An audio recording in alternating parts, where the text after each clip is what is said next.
What a do, skibbity boo, it's your boy Shawnee B Gaming, and today we're going to be going over the Easter egg on Firebase Z. This is a pretty fun Easter egg, and it is pretty simple as well. So let's go ahead and jump right into it.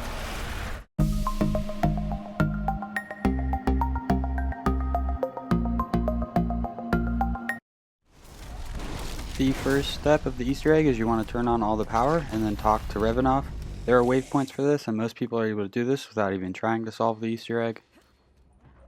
Once you have the power back on, you want to head back to Mission Control and talk to Dr. Peck. Dr. Peck's basically going to say, "Thank you, I'm not going to help you though." Since Dr. Peck won't help us out, we need to figure out a way to make him talk. We're going to head back to Revenoff where he's going to give us his ID badge. Then we're going to collect some canisters and make a truth serum. The first serum is directly across the street from Revenoff in the village. If you just walk up to this little cabinet, you can open it with the key card.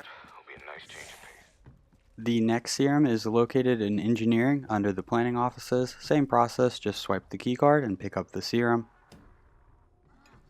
The third and final serum is located in the colonel's office directly near the control room. Once you have all three serums, you're going to make your way to the field hospital and you're going to start combining the serums. This is going to take a few seconds and dogs will spawn once the serum is almost complete. Once the serums are combined, you're going to want to grab the serum and add it to the gas dispersion device. Then you want to pick up the gas dispersion device and head back to Peck's office. Right above Peck's office, there's an air conditioning unit, and this is where you're going to want to put the gas dispersion device. Go ahead and head back down and talk to Dr. Peck. He's going to be affected by the truth serum, start hallucinating, start dancing, and he's going to tell you the truth. He's going to tell you to head over to Data Center to get the memories of 3 scientists. You are going to have to speak to Peck a second time, and while the animation is playing, there's not much you can really do, so I recommend that you head out to this outside area, pick up the shovel, because it's going to be needed for a later step.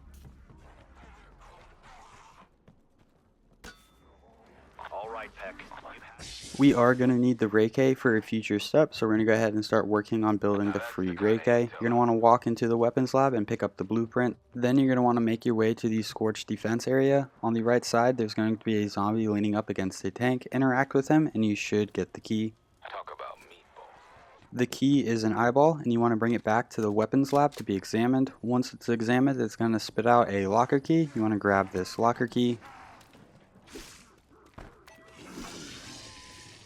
Once you have the key, you want to make your way to the barracks. In the barracks, there's going to be lockers that you can open. You want to keep opening lockers until you hear a mimic spawn. You want to kill the mimic, and then usually the third mimic will have the part that you need. Once we have the part from the mimic, we're going to make our way back to the weapons lab. At the weapons lab, we're going to activate the computer, and it's going to beep up to a total of 20 times. One rotation is 20 times. This is going to correspond to a dartboard. The way I like to do it is I like to count the beeps. The first beep starts at 20, which is the top piece. These beeps are going to change every game. On this game, I got 13, 4, and then 17. So we're going to head back to village and check the dartboard. You are going to need to precisely shoot the dartboard, so I recommend that you pick up this magnum. If you are playing solo, you should be able to walk up to the dartboard and pause it and then do your counts from there. We're going to go 13, back 4, and then up 17. It is a little dark in this video, but in game I was able to very easily see the dartboard. On the first rotation, you're going to start clockwise, starting at 20. 20 is going to count as 1. You're going to make your way, in this example, to 13. Not including 13, you're going to go counterclockwise, back 4, and then clockwise 17. Once you've shot the 3 sections of the dartboard, you're going to shoot the center for a bullseye, and then this is going to open the dartboard and give you the piece that you need. Now back to the main Easter egg. We're going to make our way to the data station where we're going to walk upstairs and activate this memory transference station. This is going to allow us to pick up some essence traps. I think this part took me the longest. It was just a little buggy at times, but it's a pretty simple step. Basically, we're going to be hunting down specific mimics, and then we want to place their memories into this device. The mimics are going to be spawning from items you cannot pick up on the map. In order to capture the mimic, we need to get it probably below 10% health. We need to get it very weak throughout our capture device, double tap the capture, and then kind of wait for it to stay captured. Then we want to bring it back to the data center. One of these special mimics will spawn per round, so if you can't find it, go ahead and just progress onto the next round and then search the map. Another thing that I noticed is that it seems to be on the inner side of the map, so you don't really need to search the defense areas, just the core map and then village. You're going to bring these mimics back to the data center and enter them into the memory transference device. You should get some codes, and then after 3 successful codes, you're going to get a floppy disk. Once you have all the data that you need from the 3 mimics, it should say downloading contents to disk. You're going to want to take this disk to the planning room. You're going to want to make your way up these steps and then make your way over to this computer. Once you insert the floppy disk, it's going to open the portal chamber, which is the kind of dome right next to it. For me, I had to walk into the dome to get it to activate. It's going to say charging 25%, 50%, 75%, 100%, and then it's going to fail. This is going to cause you to go and talk to Peck again. Once we talk to Peck, he's going to say we need to find Ethereum crystals and take them to the reactor. Ravenoff is now going to phone in and tell us a combination to unlock the locker right next to Peck's office. This is going to be where we find the Ethereum meter. Now we need to go find 3 crystals using our handy dandy shovel. We're going to go ahead and dig up. The first location is next to the mission control. We're going to go over here, we're going to activate the dig, and then it's going to spawn a bunch of these canisters.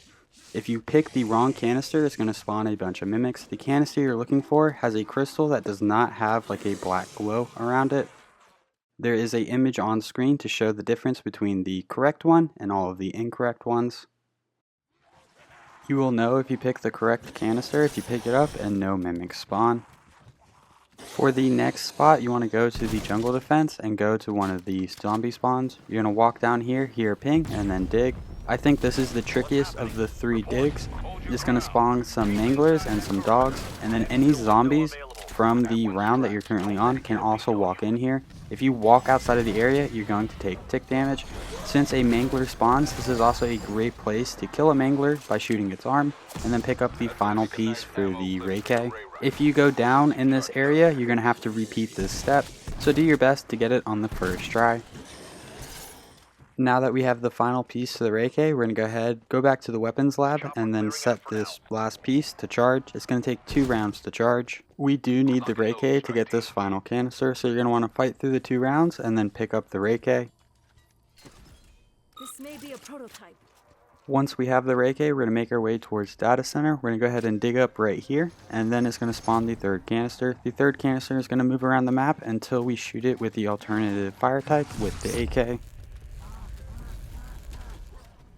Once we have all 3 canisters, we're going to want to make our way to where the power stations are and then put a crystal in each power station. This is essentially the last step before the boss fight, so make sure you have all the perks and upgraded weapons that you want. We're going to make our way to the planning center, and then we're going to get to the satellite dish. The satellite dish that we're looking to connect is going to be the one with the question mark. To move the little pointer around, you're going to use the D-pad on console. If correct, it's going to shoot a orangish beam from the sky onto the satellite dish. If incorrect, you're going to have to wait until the next turn to give it another try. Once the satellite dish is active, there are 2 ways to activate the cutscene. The first way is to go up to the portal room and then push the console. The second way is to just let it time out.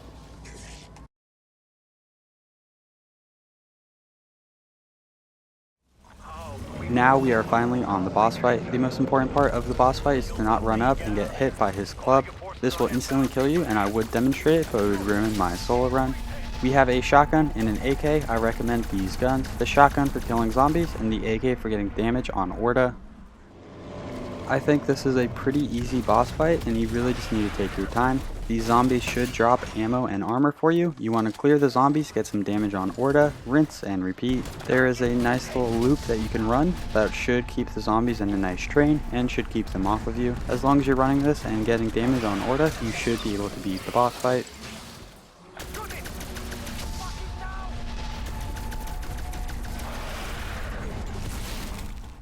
And that is going to be the end of the video. I wish you good luck on your Easter egg hunt. Orda is a pretty fun boss to fight. If you enjoyed the video, make sure you give it a thumbs up. That really helps these videos out. If you feel like you learned anything, make sure you subscribe for some more content. Thanks for stopping by. I hope you have a great day. I'll catch you next time. Bye-bye.